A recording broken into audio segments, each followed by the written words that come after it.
Wie would like to have sex with your dog, do not give him your dog. Meow, it's Huples cat and Wolfie Terrier. This is a two-part video. This first part is about looking at the experience of Britain in 1940 when it was faced with imminent invasion from Germany, and the experience of Sweden in 2018 when they put together a package of instructions for the Swedish population in case of crisis, war and invasion. Now I will point out that the threat of invasion of Canada or America or Britain or France in 2023 is highly unlikely, and it's even more unlikely that that would happen without a nuclear war. But Western countries have been invaded in the past, notably Czechoslovakia in 1938 and the events that led up to the Second World War. Currently parts of Ukraine are invaded or have been liberated depending on which side of the argument you decide to put your little flag. This video and the subsequent video are going to talk only about sovereign countries that have been invaded by another sovereign country against the people's will. In other words, they've been invaded and conquered, like Julius Caesar and the Romans did to Britain. Still haven't forgiven the Italians for that. For Britain, the Second World War started in September 1939. For other people in Europe, it started a lot earlier than that. For America, the Second World War wouldn't really start until the end of 1941. However, by the middle of 1940, Britain was alone in the continent of Europe. It was the only place that had not been conquered by Germany, or was neutral, or had made a peace with Germany. Britain literally stood alone. Now it stood alone with a large number of countries, including Canada, behind it, but alone it did stand. And the threat of invasion was extremely likely. Germany had plans, Operation Sea Lion, to invade and conquer Britain, and built the barges and moved the troops and got ready to do so. The Battle of Britain, the air battle, is what decided that, plus Hitler's hatred of Russia.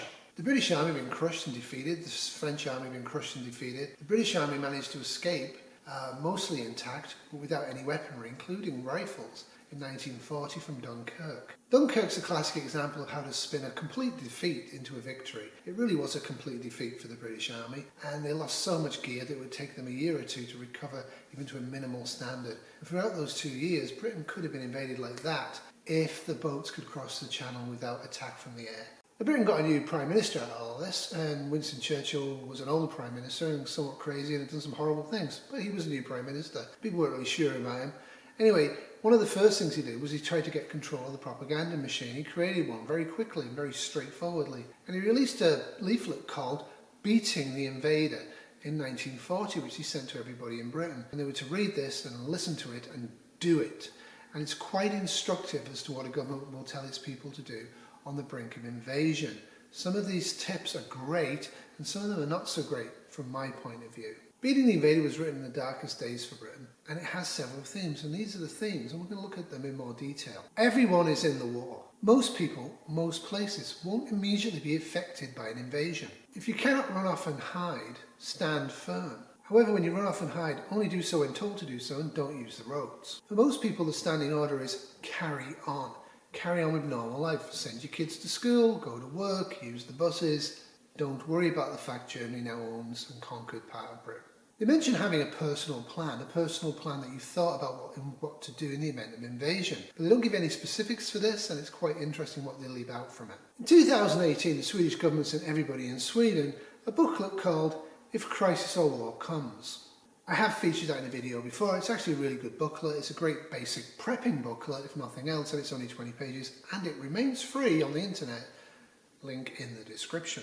So by now you're probably going, go Wolverines, etc, etc. Anyway, this is not Hollywood. This video is actually about reality, and it's about what happens if you fight, what happens if you resist an overwhelming invasion. It's an interesting thing, and I'm going to say some things in the second video that I hope you never have to use. But if you have to use them, they're actually well worth thinking about. And there will be a few tips coming out in this one, so stay tuned and let's find out what Winston Churchill and the Swedish government think their people should do if they're invaded. They're not the same as the Beating the Invader booklet in 1940. The Swedish Crisis booklet in 2018 does have somewhat similar themes, though somewhat different ones. One of their main themes is do not spread, do not listen to rumour. In fact, do not believe politicians or official Swedish news services if they tell you to give in. They're telling you, we will never give in, and if we tell you to give in, we're lying and being forced to say so.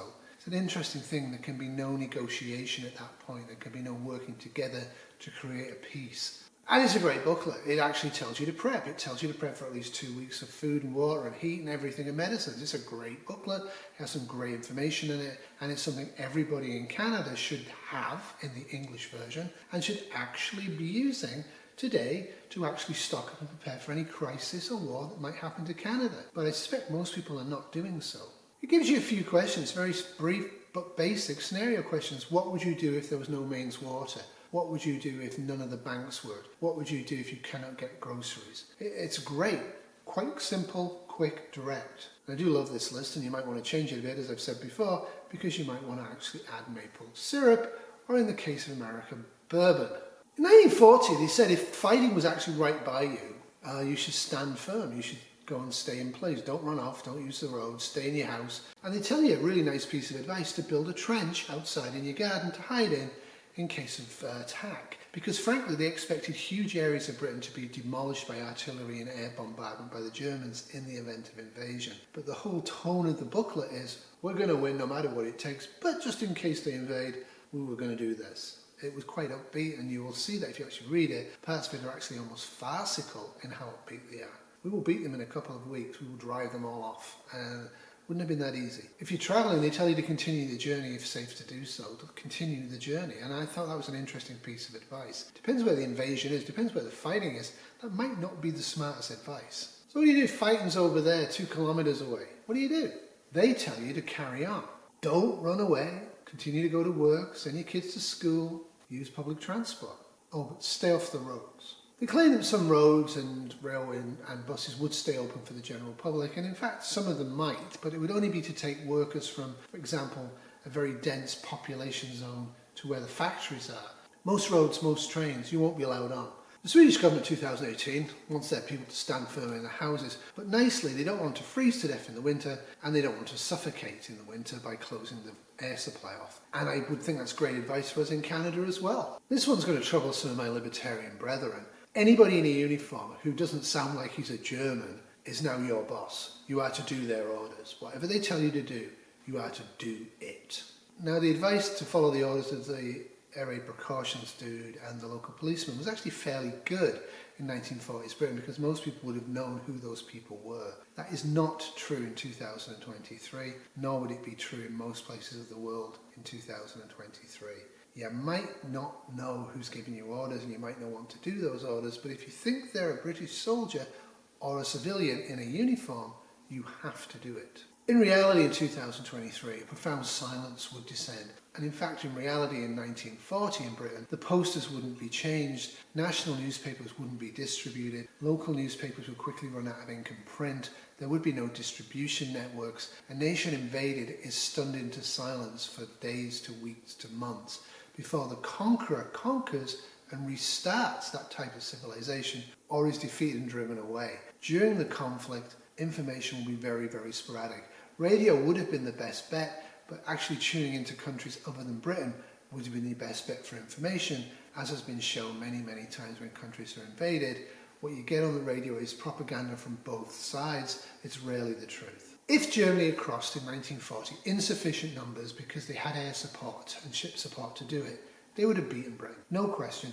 The British had nothing. They had no tanks, they had no artillery, they had no rifles. A lot of them didn't even have boots or uniforms. And that's the army. The Home Guard were carrying literal pitchforks. They had old shotguns. There was no chance that a modern army in the 200 to 300,000 range, the Wehrmacht, was going to be defeated by Britain if they were able to cross. We were saved by our air forces. During the entire Second World War, Britain extremely did not like food hoarding. They hated people who hoarded food. People like me would be killed if they found out about me in 1940s Britain, because I have a lot of food, because frankly I think 2 weeks isn't enough.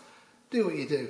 But whatever you do with food, don't tell or show people that you have food, because people will sell you out in wartime, whether to the invader or to your own government. Well, in 2018, Sweden actually proposed that people should hoard food at least 2 weeks' worth, because they know that in the event of war in the modern era, nuclear weapons will be used, or high explosives will be used to such a degree that governments, to try and take over distribution from the private sector in the event of invasion, would mean mass starvation, and at least if for 2 weeks people could be okay. Now what they were planning to do after 2 weeks, I don't know. And it always makes me amused when people say I've got a 72-hour kit, or I've got 2 weeks food, or I've got 6 months food. My question always is, and then what are you going to do?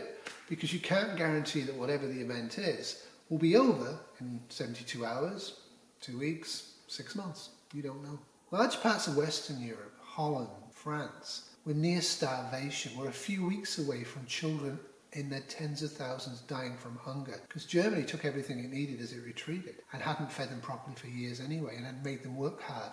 These are things we'll cover in episode 2.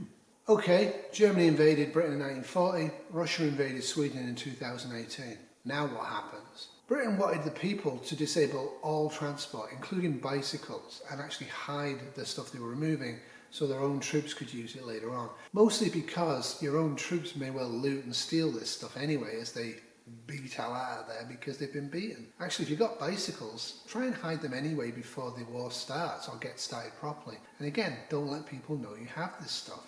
Don't use it straight away. Until it's safe to do so, don't use your preps in public. I've never had a driving licence and I've never learned to drive, though I can drive automatics in an emergency. But my question is, how do you disable a modern car?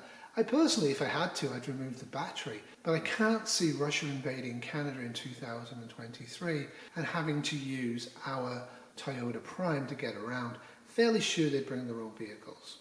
The bigger threat would be vehicle requisition by local government, your own local government, whether federal government for Trudeau's or the Russian imposed government.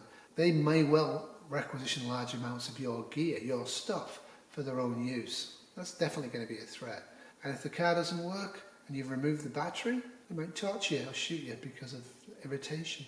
In Sweden in 2018, everybody, every man and woman is now a Swedish soldier. They're now part of the Swedish collective. They're now part of the resistance. They will never surrender. They will never give in. They will never collaborate.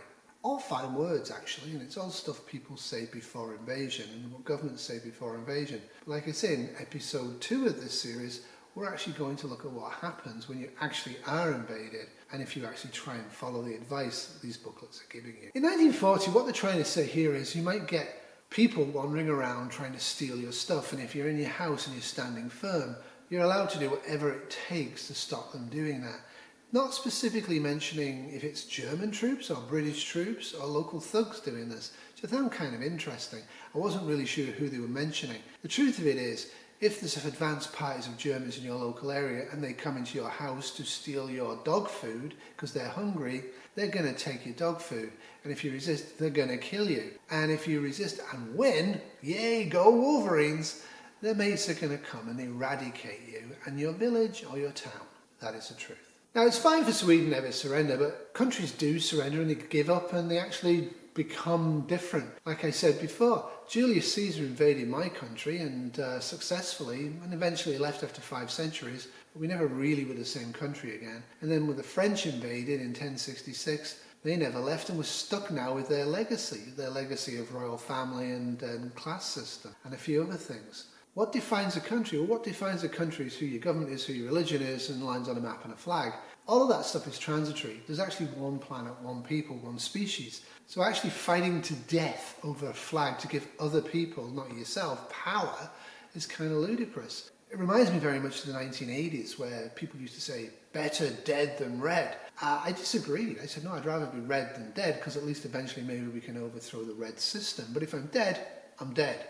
If your country gets invaded, that's a choice you have to make, and you better make it firmly and with purpose and be clear about what you're going to do. The Beating the Invader leaflet in 1940s Britain summed it up like this: help our troops. Never tell the enemy anything. And there's lots of people on prepping videos like Full Spectrum Survival's comment section that give very detailed information on troop movements to whoever reads that comment section, and they should stop doing that now, before war starts. Do not give him anything, and by that they mean the enemy. So just refuse to help them at all. Don't give them anything. If they come in your house and they say, "We would like to have sex with your dog," do not give him your dog. In fact, do not help the enemy in any way at all. And this is fascinating, and that's why we're going to do a part 2 to this. Because what actually happened in countries where people followed that type of advice? What happened in Holland, what happened in Russia, what happened in Poland, what happened in parts of Finland, what happened when invasion happened and the conqueror invaded successfully. And people followed the advice that these governments, the British and the Swedish governments at different times, have put out to their population. And the goal is, if we do get invaded, you guys and girls will know what to do and have a more sane chance of survival than people who are completely going, "Go Wolverines!" and rushing to the hills with a backpack and an AR-15 to slaughter as many Russians, North Koreans, Chinese, Canadians as they can. Oh, Mexico. Don't forget Mexico can always invade you guys as well quite easily, if they desire to.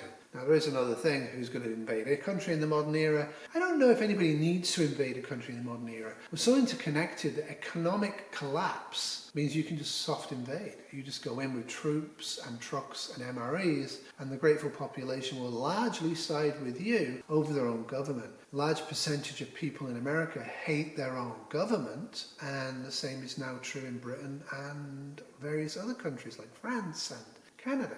It's a good thing for an enemy to do. If you can get the enemy's population to hate the enemy's government, you're pretty much won. Anyway, with that in mind, hope you have a great week. Hope you stay safe. Thanks for watching. Love you all. Toodles. This has been a Wolfie Terrier lounging in front of the fire on a nice storm day. Production 2023.